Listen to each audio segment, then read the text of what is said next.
welcome everyone. And we'll walk through some real basics. We kind of been doing that each week and really getting a sense for 1 to 2 hours is 30%, 3+ hours is 3 to 5 is 26%, and we have 13% that are over 6 hours a week. And we're having more people hear about this from Meetup and Slack up than myself, so that's great. So let me I've been given probably been asked 6 or 7 times to give an overview of ChatGPT. So let me go through some of those slides just on the basic sides.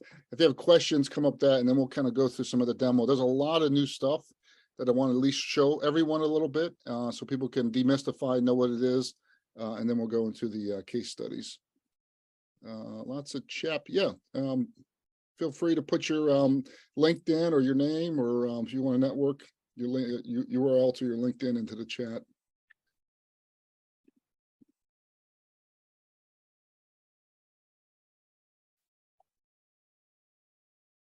So, Liz, can you see my screen, or Mike?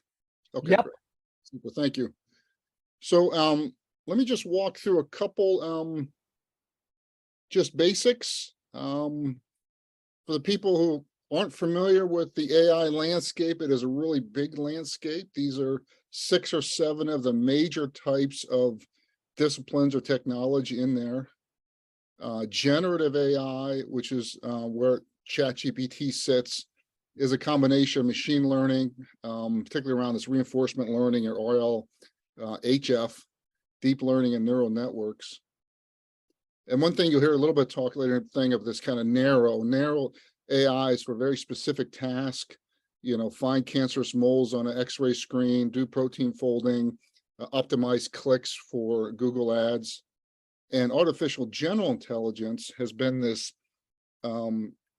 generalized smart super. This is the one that's in science fiction, but increasingly you're starting to see some of that with a GPT-4 model, which is the most recent one that came out. And if we click into the generative AI, there's even 8 categories under here. So today we're mostly going to be talking about text to text. So you type in text to GPT and text comes back. They also have text to image. You've probably heard of DALL-E or Midjourney.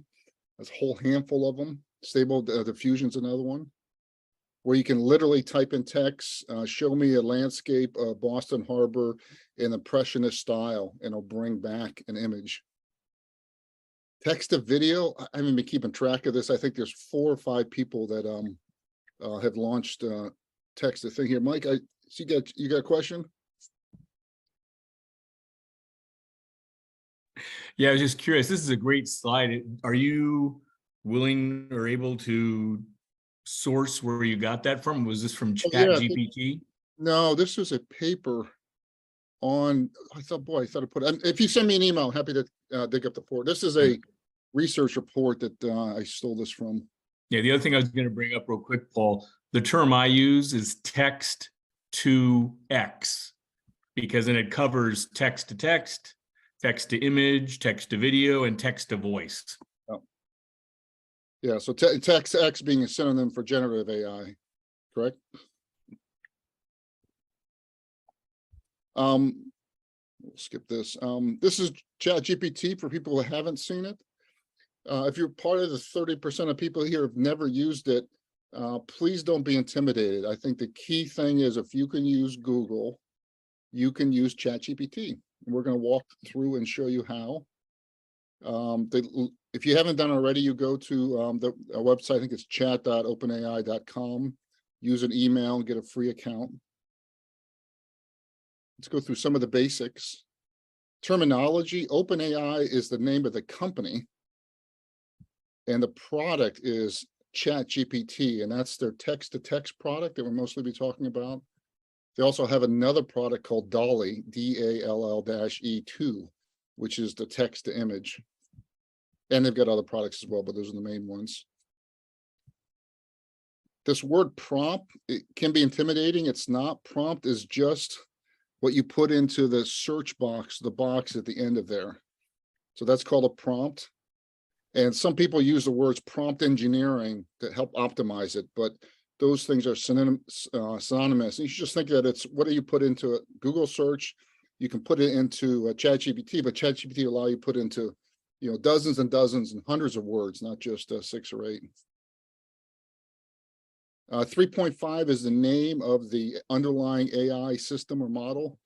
3.5 is the one that came out in November that caught everyone's attention and got 100 million users after 5 days. And GPT-4 is a much more powerful one that's released, I think, a week or two ago. That's available for people who have the paid version. You can access it via browser, which you just saw.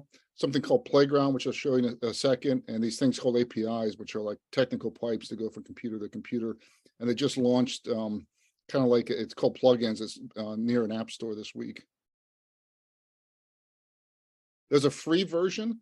One of the challenges of the free version is there's such demand out there that sometimes you can't get on or it's overloaded.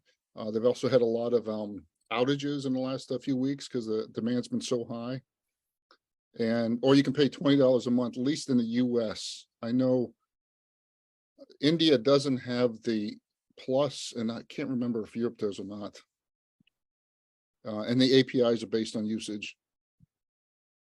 A few of the things that really make sure if you just starting to use it is that all the information stops at September 2021. So if you ask ChatGPT, let's just do it. What's the weather in Boston going to be like tomorrow? What is the weather in Boston tomorrow? It'll come back and tell you that as an AI model, it doesn't have access to real-time information. That's actually different than Google's product called Bard and Microsoft's product called Bing AI, which we'll show you in a second here, or not a second, a few minutes. The other thing that's really important, it does seem like magic, but underlying this is really an intergalactically sophisticated model that's basically a giant autocomplete. So it's looked at, billions and billions. It's basically read the entire internet. And as you put a prompt, it's trying to guess what the right answer to that is. And we'll show you a few examples of that.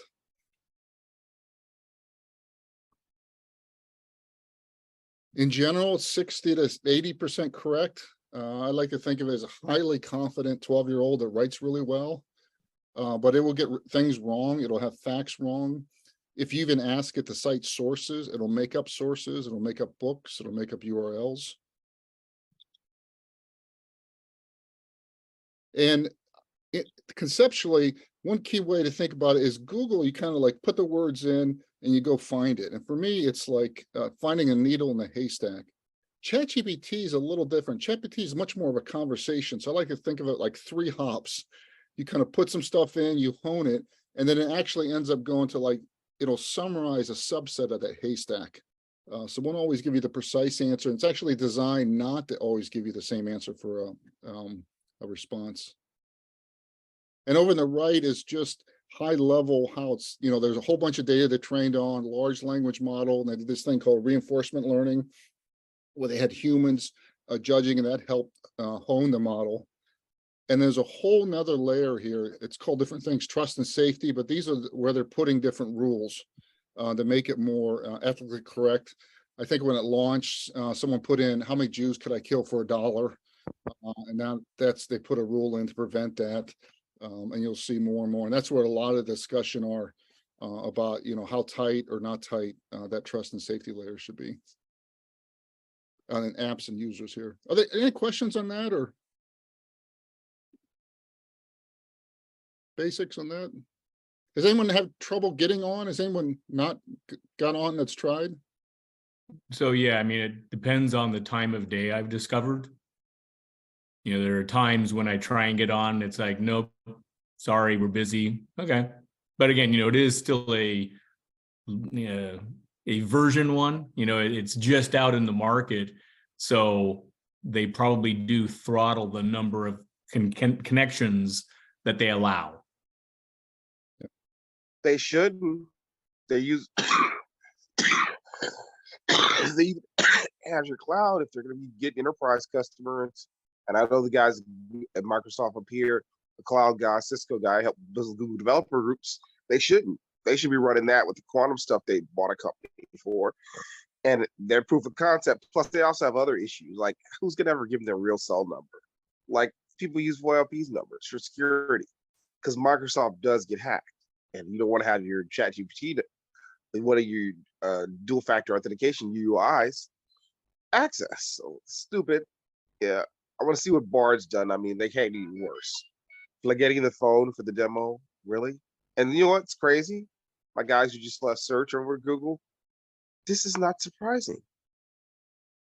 Yeah, but yeah, simple thing like you got to use VoIP numbers. People don't trust your SIM. Somebody can SIM swap your phone. I'm arranging. Hey, Thank you. what else is people Whatever. seeing? I had a weird experience, by the way, when I was doing this. I kept popping back in the chat because every time I click somebody's LinkedIn, I literally can't get it. The Zoom is taken over by the UI of LinkedIn. It's pushing it to the back. I don't know if Zoom's got some major issues with LinkedIn right now, like they used to do back when we used to have image previews on Twitter and Facebook, when they wouldn't do a preview of the image. But it keeps popping in the LinkedIn. I can hear it in the background, but I can't see the actual screen, which is crazy. It's overriding it. Wonder if LinkedIn's doing that. We can see your face. Yeah. Yeah, but I'm gonna go into chat right now and click in on one of the LinkedIn things people put there. So I use my about, and also the chat's gone. Like the earlier chat where people had their LinkedIns and stuff like that in there. I don't see the rest of those earlier chats. That's kind of crazy. Well, Zoom security is not the best. Well, good. Well, thank you. Let me go back and show you a few more demo things for the basics, and then we'll get to some of the other demos for this stuff here. Oops. What happened?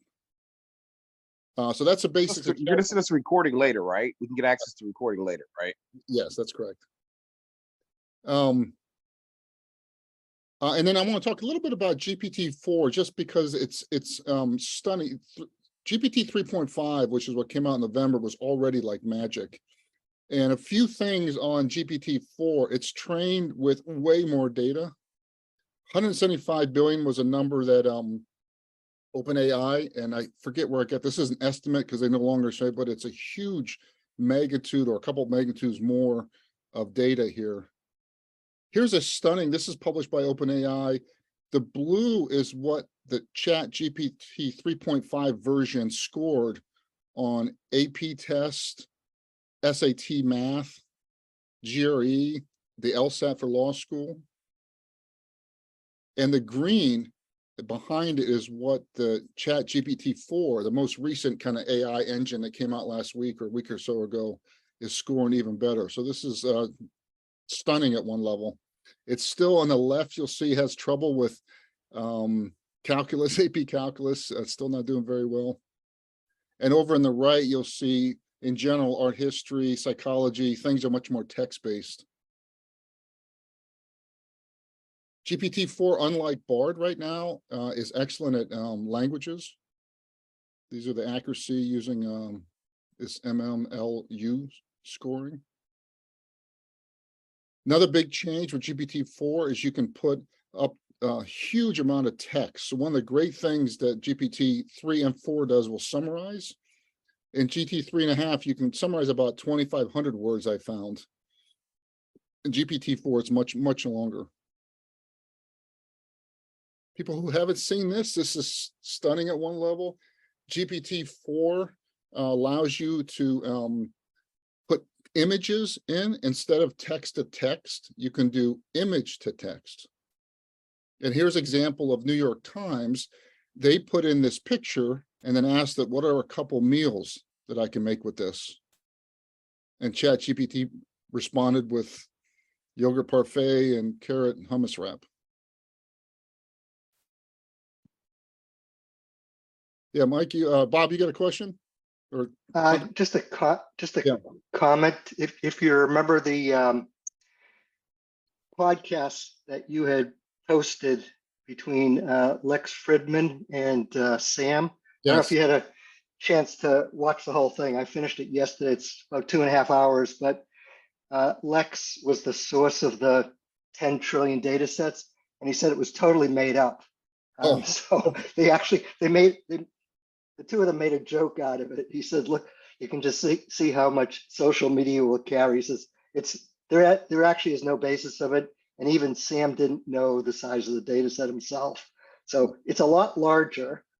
And its key feature is not the size of the data set, but the advanced reasoning and the additions of the guardrails, the RLHF that you had mentioned earlier. Those are the two big changes of it.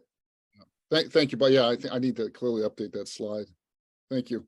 And people haven't read it. It's a fabulous, Lex Friedman, F-R-I-D-M-A-N, is a podcaster, MIT researcher or something. And he had a 2.5-hour interview that Bob was mentioning on his podcast, and they get into a lot of different topics. Just to kind of complete, so this is one picture. I put this picture in when it first came out, describe the picture on the left. What's interesting about this, it says a picture showcases a wooden cutting board on a rustic table and several slices of bread. So it got the objects correct. The bread appears to be whole grain and multi-grain variety. And then actually goes on, the cutting board has a natural wood grain texture. The lighting in the image is soft and warm, giving the scene a cozy and inviting atmosphere. Overall, the image evokes a sense of comfort, freshness, and homeliness. So pretty amazing. They have since turned this off. I haven't checked today. That 3 or 4 days ago was off here. I see folks say, yeah, who's got some hands up? Go ahead, Mike. You're on mute, Mike. Mike, you're still on mute. Am I off mute? You are now, yes. Okay, great. How do you get the image on that prompt bar? Do you cut and paste, or do you, how do you get the image on there? Right, so good question. I'm sure there's other ways. Let me at least show you what I did. So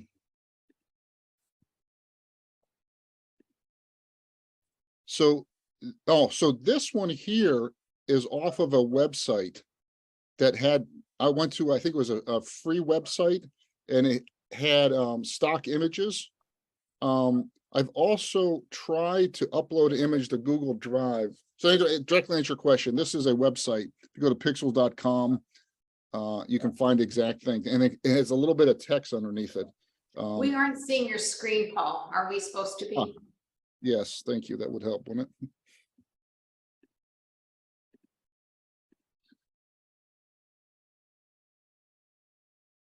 Are you seeing it now?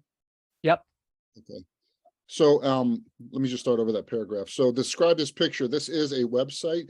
Now, what I should have probably done is gone back and see if any of this data here was in the meta file for the image. You know, you can do like location and sometimes put descriptions. I have tried, and I think Bob, you mentioned a few others.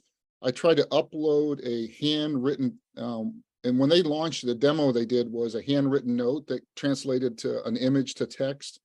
I uploaded a image to Google Drive and URL, and I copied that URL over here and said, read it, and I could not get that to work.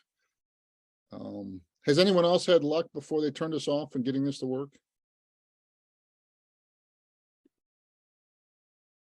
Yeah, so Mike, it's still a tease feature, I think is the headline. Okay. Links used to work. I was able to have it digest an entire book, 100-page book. I was asked to be a reviewer of it, and I could spit it out in, different versions, different links, all that kind of stuff. But even with GPT-4, have not been successful. It'll take input up to about 3,000 words today and do all the same stuff, but I haven't been successful with links. Probably they cut that off, I imagine, with the demand growth. Yeah, if you look on the Guessing. questions, there's actually a statement that they no longer support it. Yeah, Bob, you had a question? You have your hand raised? Yes, on the picture to text, have you heard of much discussion about text back to picture with DALL-E or Midjourney? Basically, pick something you want to replicate and then tweak and use this as your input to Midjourney. I have not, I'm not talking with anyone who's done that, Bob. That's interesting. Have you used Midjourney much? Are you a big fan of that? Yeah, I love playing with it. I think Midjourney is more about fantasy or, fantastic arts. Yeah. DALL-E seems to be possibly more realistic. Just a few other slides, a baseline, everyone, and then we'll go to some more demos. My screen is sharing. So obviously a lot there. Oh, we are in demos now here. So let's go to demos here. For people who haven't seen ChatGPT, you can certainly, so when you have Plus, you have an option to use 3.5, which was the engine that came out last year, or 4, which is the more powerful one. And they do limit you to 25 messages. So you can do things like, create a poem. So I was going to mention, Paul, one of the things I do like about ChatGPT is also you don't have to even spell things correctly. Yeah. I don't know if you've noticed that, but you can type in and misspell, it will correct it for you. And there you go. So people have tried this. This is fabulous fun. If you got young kids, you can create, I want a story of Rachel, my 6-year-old daughter, with her best friend Delaney, and they want a dog, and they go on an exciting venture, and it'll crank it out. You could ask it to, rewrite with Irish accent. So these are words that haven't been put together. So these are new creations. So when people talk about generative AI, they're talking about this Irish poem here doesn't exist. It hasn't existed, and it's creating it for the first time. Paul, a comment and a question. So I've played around between 3.5 and 4.0 quite a number of times. What I have generally found is 3.5 is a lot faster. So I use that where the question would be a common question. And when I wanted to do more reasoning, think harder kind of stuff, that's when I use 4.0. Have you found something similar to yourself? I have, yes, yeah.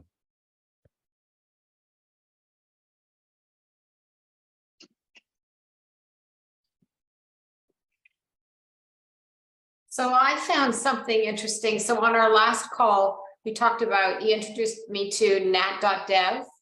Yeah. And I can put the same query in there that I just asked him ChatGPT for, or use the compare feature. And even though I'm using ChatGPT 4 in nat.dev, I'm getting a very different response, and actually much better. Now they seem to be shorter in this tool, but I actually was just working on something with a client today, and the result I got here from 4 was way better than on OpenAI. Interesting. Rosemary, did you adjust any of the parameters? Yeah. I did, on the Yeah. right-hand side. Rosemary, can you give a brief description of what nat.dev is? Sure. So it allows you to put a prompt in, and then on the right-hand side, select different models to compare the output of your prompt.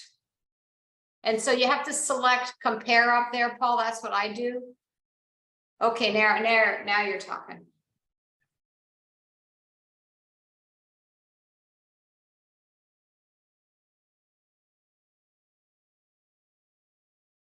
Let me see if I can find my prompt from today. And Paul, I assume if you did this exact same prompt one more time, it also would come back with slightly different responses, correct? It should. This one's particularly simple over here. Right.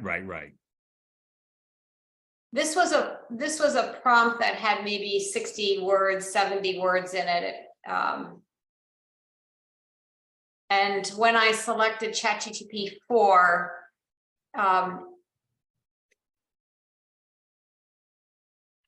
yeah, I think it's not a complex enough question. Yeah. I'm going to try it over here. So for people who don't have access to 4, because they're still on the waiting list, is this in the playground does, Lisa did, yeah, here's GPT-4.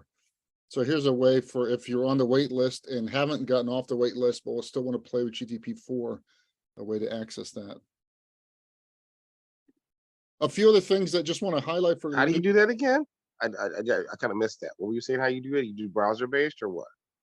Yeah, so there's this website called nav.dev. I'll stick it in the chat.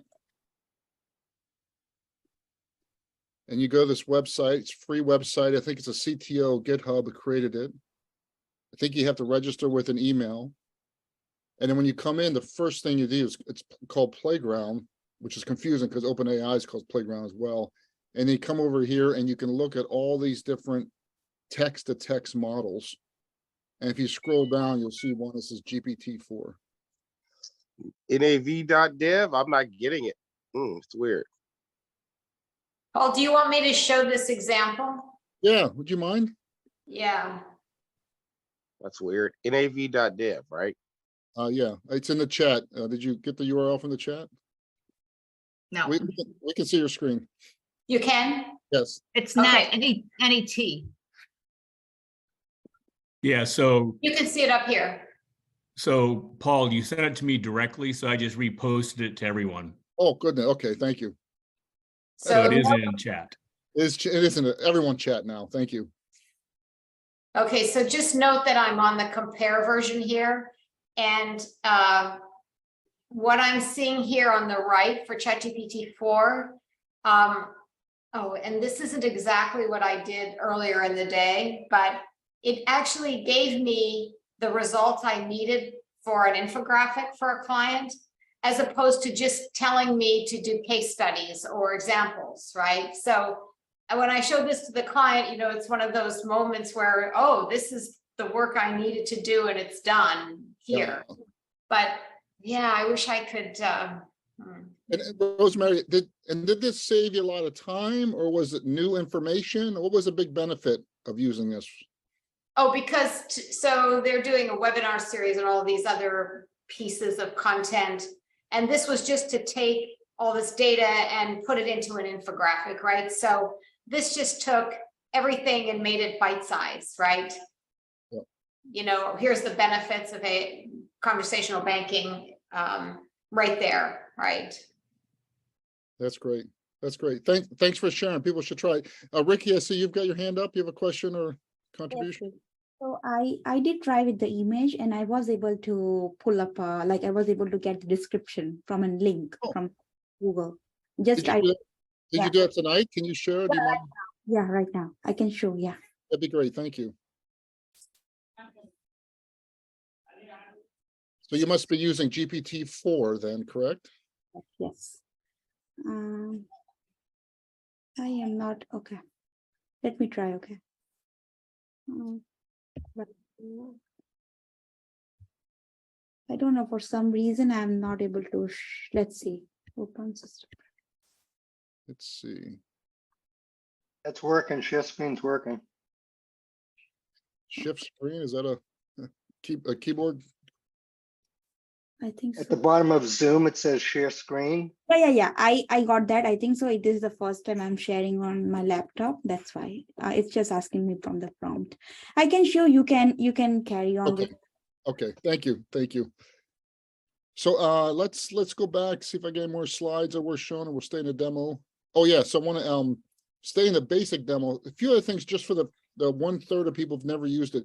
One of the great features, at least a feature I really like, is the tables.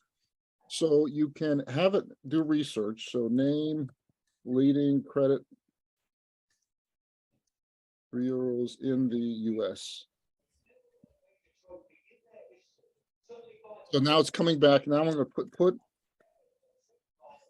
results into a table. And it'll put the results into a table that you can easily cut and paste. And then even moreover, you can even add a column that biggest difference.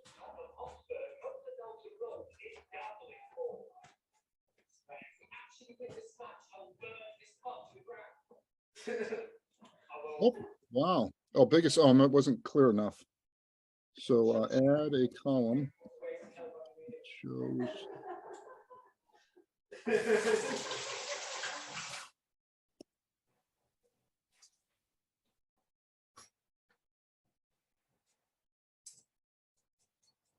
I've clarified what I wanted and asked for the biggest competitive differentiator here. Now, that's a little more complex question, but someone could go on mute with the background. That would be helpful. Thank you.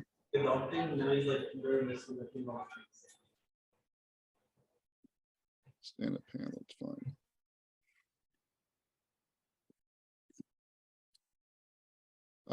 What other key things for the audience that for the new people that you really want to make sure they know? So it can be inaccurate, you can do tables, you can summarize big things of text, 2,500 words, give me 8 bullets. What are Hi, the- it's Doreen here. Go ahead, Doreen. How do you I find it really hard to prompt in Google Sheets. It doesn't seem to, you have to do a formula and it never Oh, doesn't yeah. seem to be natural language. Is that appropriate to ask that now? Yeah, I've got Google Sheets coming up, but you're right. I think everything I've seen is still have to use the equals GPT parens and type it in. I do believe that the Bard coming down the pike that I'll show you here in a second is going to get more integrated to that, but it's not that I've seen it yet. Go ahead, Mike. Yeah, so to that Hey. point, I just watched the video today that in Microsoft, they recently announced that their version of ChatGPT will now allow you to work with Excel spreadsheets, PowerPoint, Microsoft Word, and even your Outlook email. Have you So- tested it? Have you confirmed it, or is it just another vendor claim right now? No, this is the VP at Microsoft, and she showed it on the video. Okay, So that was what I'm gonna do after I'm off this call. I just saw it today, so I'm gonna try it out. that's great. But is it actually available or was it just what's coming in the future? No. This is, I can only, I guess, yes, I live in the United States, so yes, as far as I know, if you have Microsoft 365, you can use it. I live in Boston, so well, Well, That's let's still the US, isn't it? debatable at times, but yes, let's go over. Let's go to while we're talking about Edge. So I can't talk today. To access Microsoft, you have to use Microsoft's browser called Edge. It doesn't work with any other browsers. You have to log in via account over there that's free. And this is what it looks like. Welcome to Bing, Bing AI chat. Sometimes you just call it Bing AI. Few things to note here is that they have this conversational style, so you can ask for different conversations. And one really important thing about this and the Google thing I'm about to show you is that Google and Microsoft are connected to the live net. So when I say, what is in Boston tomorrow, it's actually going to the internet, doing a search, using AI to summarize, this is a simple one, and then come back with an answer.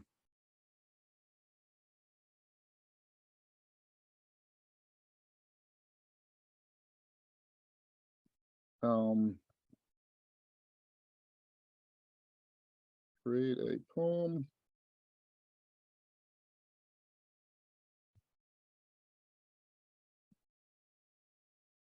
So this is a prompt we did in ChatGPT about creating a poem. I've not done a lot of this. I do find the poem is actually a little better on ChatGPT, but that may just be a comfort level. This here- is more like a hallucination though, Paul. Come on, the Celtics winning, come on. Well, we were up for a while there.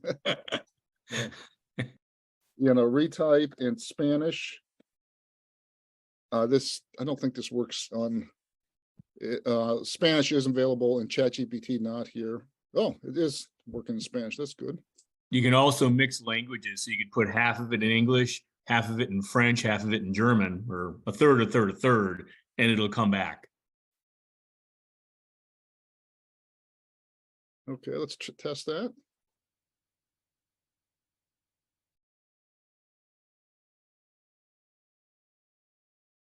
So that's the French. And there's the Japanese. And we'll, even though I lived in Japan, I forget all my kanji, so. So that's what ChatGPT, it's a little slower. But it does connect to the internet. You can kind of see where they're going here. A few big differences. If you go back to ChatGPT, one of the nice things, it keeps all your previous chats over on the left. Microsoft does not do that. So when you hit a new topic, which is the equivalent to new chat, it just gives you a new box. So let's ask, so Michael, you're saying that does Excel integrate with Bing? Let's ask it.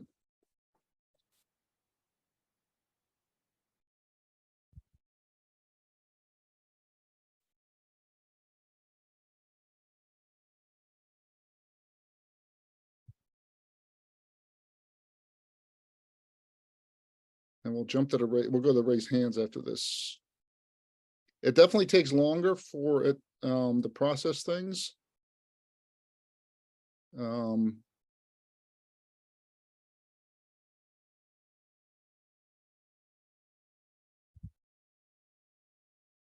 Yes, when is it available?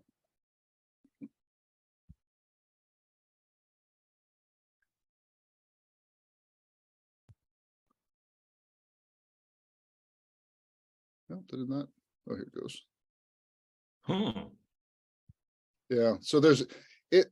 This is very common. There's a lot of things that I've followed up with questions in here that I would expect it to use, and I have been unimpressed with it. So in general, at least I probably had 5 hours of testing on Microsoft Bing and have not been impressed in general. I think there's probably specific use cases, maybe around some coding or whatnot. I know there's some hands, so let me jump back to the raised hands. Go ahead, Sarah. Go, Sarah, and then we'll go back to. Thank you. So thinking of introducing ChatGPT and the other properties into a workplace, just to get a team familiar with it, there's a lot of limitations of like companies being able to use their email address to like log in. Like a lot of people can't go to certain websites internally. So how do you suggest teaching ChatGPT if like they can't be using their work emails to like sign up for some of this stuff? It's a good question. I've got a few ideas, but others have suggestions. You know, I think a couple different things. I mean, one, is there a policy, people, are they allowed to use their work or the personal emails to learn something? Yes, but it's kind of precarious. You shouldn't, but I guess you can. I mean, a few. Yeah. Do you work at I a was gonna financial say, I'm firm? sorry. I raised up. I was gonna say in Silicon Valley, people thought they weren't gonna use it. We were surprised. It wasn't people like me who make custom search engines and stuff like that, machine learning folks. The marketing folks were all in. The folks who are doing word and writing for content they have to post, they're all in. It saves time. So, I mean, in fact, there's actually positions, the fastest growing positions in Silicon Valley are our query optimization. Person who knows how to do optimize queries for ChatGPT. So their job, if there are places and workplaces that aren't letting you use it, they're going to lose the arms race because it just saves so much productivity. I mean, I'm hearing it formally from startups that they're looking at people. If they can't use basic skills like ChatGPT, they see it like we used to think about Office and Excel. So, I mean, like, I don't know what else is going on around the rest of the world, but if you don't have some basic experience with it, it's a non-hireable. And that, you know, I've companies who went through 500 at recent, helped start the largest developer groups here at Google. I'm a multi-found guy who's helped fund and found companies. It's just required. Like if you can't keep up with the AI race and use your assistant, I call it the genie, Muslim guy, you're just not going to get a chance to keep up. And they're going to be people who specialize in all these sub plugins like you did. In fact, anybody here, my About.me has my contacts. If you're looking for anything, work, contracts, there's an unlimited maw of people want to throw money at you if you know this stuff. And So- equity in some cases, yeah. So one thing I saw in a regulated company, they had the trouble, they had someone do a bunch of videos to just show and then encourage people to go home and try it. So the idea of at least we've got to get our employees thinking about this. This is real. You know, certainly the aha comes when you actually are on it, but you know, we recorded just 6 or 8 of the simple prompts we did right now and showed them, and that got people to understand a little bit. So that's one option, but I know companies are really struggling with that. The other one we're seeing with companies really struggle with, do they have guidance or bans on what employees can put in there? You know, can they put in PII information? They shouldn't. Can they put in business strategy? They shouldn't. But when you're creating a press, But they're doing it anyway because they're optimized against other templates. What I see this as kind of like a good example for people to wrap their head around this. I'm on the ground here. I look at this like bots combined with people who write custom search engines. Like, remember Google, you can point to any URL in the world on 99 legs. So the ability to put some simple logic or some simple rules in a bot that you can train, give it your frequently asked questions and your terms of services, TOSs, and let the system learn from that what they should do and shouldn't do, and then point it to certain URLs. Just like right now in Google, I want to show you guys something. If you don't mind, can I share screens? yeah, please. Are This- you able to get? Yeah. So one of the crazy things people don't understand yet. Let me see if I can share the screen. I'm gonna go to Google.com.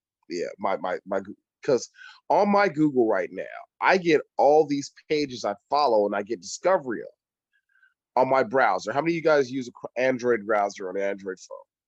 And what it does is it literally lets me look at, and it's basically doing machine learning right now. Discover and follow. Are you guys seeing this with me? We're seeing a white screen. Yeah. Okay, yeah, it went to the regular Zoom. This is why I hate Zoom. Okay, now we This see is your why I hate Zoom. Google trending searches, yeah. Yeah, because what you do if you go to my browser, if you share my screen on your browser, that's why I use Facebook Messenger for meetings. It's easier. You can send a URL to anybody. But what it lets you do is, if you go to the browser on a Chrome browser, on Android, and even on iOS, it gives me discovery and following. And I can see it's using the machine text engine Google has already at these pages tags. And it lets me then be able to follow and do more and like add to my reading list or take this off of it, not interested. And what Google's doing behind the browser and discovering following in the browser is basically training an assistant to give me surface better stuff for all the stuff they're caching around the world. Now, I talked to some Google folks and like, why don't you just let us go ahead and hit score it and say, I want more of this now? Why doesn't it read my Gmail or my other email and to look at every piece of word in there and tell me which one I should be looking at, and events, surface and stuff that's closer to what I'm looking at, look at my calendar, and see what the text on the words I'm interested in, and keep letting me know what I need to be paying attention to. This is simple stuff you can do technically, but that'd be opening the algorithm, unlike others. There's a love of black box in Silicon Valley, but we really don't want people with black boxes. We want people to actually be able to what I'm gonna do is go to the browser link page I was on. Actually, excuse me, if you don't mind, I just want to interrupt a second, if you will. There's a bunch of people out there with their hands up. I just want to make sure they get a chance. Yeah. So what I was gonna do is I'm gonna leave this page, stop sharing. But I'm saying when you can go ahead and do the following, look that up, guys. If we don't black box it, and there are a lot of companies trying to do that, that's the real fight. Who controls the algorithm is explicit. If we don't black box it, we can allow you to have an explicit tuning algorithm that you weight the algorithm for your chat bot or your search bot or your AI bot, that you can choose what the weighting is. And then you could say, I'm looking for this explicitly, like a formula, like when you're looking for a certain house or a certain credit score or a certain building with a certain ROI on an investment, like we do for assets. And that's something that's really interesting as an opportunity. I'll leave it at that. Thank you. Lots of opportunity. Mike, we'll go to you and Mike Melville, then we'll go to- Okay. 2 things. One thing is, people kind enough to tell me how to, when I copy from Chat GPT to Word, how to get it from having that box around it. It has a box around it when you copy it to Word. How do you do it when you're copying it to an email? If you write an email and you don't want that box around it, how do you stop that box from being around it in an email? Well, let's go try it, Mike. So you want to take this text here and put I it copy and paste it, yep, into an email, into a Microsoft Word. Oh, so Word. I'm not Microsoft Word, I'm Microsoft Exchange. So you're on a Windows box, Mike? Yeah, I do it in a Windows box. Oh, I'm on a Mac. Maybe it's different on a Mac. No, you should be able to do Control C and Control V. Charles and I Victor. do Control C and Control V, but it has a box around it. This is the Oh, challenge. like that, yes. Yeah, yes. like that. And I want to know how to get it without that box. So You yeah, just- I'm sorry. go ahead. You just go to format and take off the border, or you just clear formatting. So you go to format. Yeah, Okay. there's like clear format. I can't see what you, or there's like on Excel, there's a border. You just take the border off and take the highlight and clear the highlight. Yeah, How do a you do that? simple workaround I Oh. use is just to copy it into the notepad, which automatically turns it into a text. That's what I do as I copy it in the notepad. Right. And then you copy it into the Word document or the And then I do PowerPoint. that. That's what I do too. or I was wondering if there was a email. quicker way to do it. That is the quickest way Clearing- I've found so far. Clearing the format is the quickest way. You don't have to The copy. format, go into format, clear formatting. No, Mike, Yeah. it's edit, it's under edit. And then the bottom, it says clear format. Do you see it on my screen? Yep. And there's also some plugins, Chrome extensions that allow you to do that. I don't use them anymore because they conflict with some other Chrome extensions I'm using for ChatGPT. So let's, let me show everyone Google Bard for a minute. Because we're running out of time. We're always like the end here. And then we'll open up for 1 or 2 case studies. So, for people who haven't seen, and I apologize, we've got an aggressive agenda here that we didn't get through everything. Here's Google Bard. It's similar. It's got the prompt in the bottom. A few different things. So you can do, create job description for VP of engineering.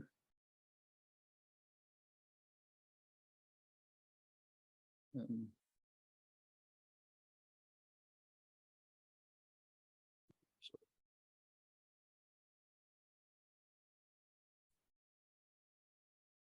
so it's like similar like Microsoft, Google's product here called Google Bard will go to the internet and summarize it. One of the nice things that Google does that the other two do not is it gives you a few other drafts. So here in the very first response is giving me 3 drafts. Google Bard. This is Google Bard. Yeah, you have to get on a wait list, and it's right now available in US and UK, and they're doing a rolling list to get off the UK. And I assume, I know there's earlier comment about Google Sheets. I assume this is going to be integrated to Sheets here. Similar type thing. We can do our, create a poem. Chicago Bulls win NBA championship. Hey, Mike, just real quick, intentionally misspell a word and see how it reacts. I'm curious. He did. He spelled years wrong and they got it right. Okay. Yeah, Well, I thought okay, good. And here, notice here, so here's the first poem, and then there's other drafts. So here's another poem. This one starts, sure. Chicago Bulls are on a roll. Oh, the Chicago Bulls, you are the pride of the city. Unlike the others, you can't save it. And we've been working on a little bit of a comparison here. And some of the major highlights are, we certainly talk about, this is Google Bard and Microsoft Bing. Both of those have live searches on the internet. Chat doesn't. Yeah, I Google- noticed that because that data set it was crawling was old. That was old from the last championships. And semantics are off on that Google search. It should have used the last 48 hours and pull that up. Local team, though, because Bulls right now are 10-5.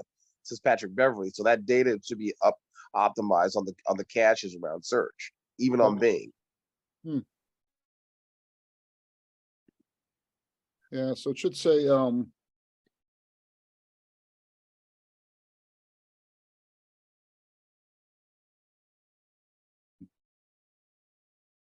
I don't know, did they play last night? 26, that was last night, and they beat LA. Wow. Yeah, they beat LA, so that should have been up there on search. It may take 48 hours to update the cache and stuff. That's What- the thing for Google search, at least. I don't know for Bing search, but it takes 48 hours for the crawling to update around the world. At least it did. They may be faster now, but they shouldn't. I'm seeing the correct answer right now in Google Bard. we could try the same thing on Edge. And then we'll get to the hands that are raised here. So let's Paul, ask, how did you like Bard compared to GPT? I still, I don't know if it's familiarity or that I'm still doing a lot more prose. I still use GPT for real work that I have to get done. I do think over a year though, in a year from now, that Google's Bard will be the market share winner just because they've got so many people here. Yeah, I got on Bard, but I haven't tried it yet, but you like GPT still better. I do. At least I find the prose better. I haven't, I don't code. I know there may be some differences in the coding. So this was at least example here that Microsoft's Edge did correctly go off and get the score from last night's game here. So we got a couple of folks with their hands up here. Go ahead, John. Thank you, Paul. So I am a small business owner, and I tried Bard and Bard and ChatGPT. And what I did was I exported a QuickBooks job cost report, actually 2 reports from 2 very similar jobs. And then I fed them to both, and I asked it to just do a cursory analysis. And ChatGPT actually was accurate. It figured out 1, which job made money, and 2, it went so far as to tell me the actual job costs that made money and the job costs that lost money. But it still, both systems had a little trouble getting the tables in. ChatGPT did a little better, but I wondered if anybody had any insight onto, there's 2 things where I'd like to figure out. One is, how do you get that data in so that it's more accurate? And then there's a second unrelated question, which I won't ask yet. Sorry. Right, John, that's exactly the type of thing before. Does anyone, people know? So the question is, I think if I heard it correctly, John, how do I get data in a more structured format from QuickBooks into ChatGPT to do analysis? So I can get it from QuickBooks into an Excel. That's easy. It's a push a button, but it's getting it from, and I scan it. That's no problem. And I cut and paste to get it in there, but it didn't quite format it. It did okay though. One of them got it right, which is stunning to me. I'm not sure. I know we're out of time here, but John, if you send me an email, I'll have to jump on a call with you later. Have you played with GPT integration to Google Slides at all, or Google Spreadsheets? No, but we are pushing, we're doing a lot of interesting things. The question about how do you get a picture in was a really good one, because I was looking at a kitchen recently and I thought, boy, would that be the cat's meow, be able to scan a kitchen in and have it analyze and say, yeah, put the washer there, not there. So we're definitely poking around at it. So Paul, supposedly, I did some research last week on the inputs and outputs in ChatGPT. So supposedly it'll take CSV files. So I've tried the Excel export to CSV in a few different files, but have not been successful with it. But supposedly you can do it. I don't know whether it's the formatting or something else that went wrong. I did it both ways, actually, because I did try that. QuickBooks enables you to do it both as an Excel and a CSV file. And we tried it both ways. The CSV worked a little bit better, but it's still a little bit cumbersome. Can I ask a quick question in the last few minutes? Please go ahead.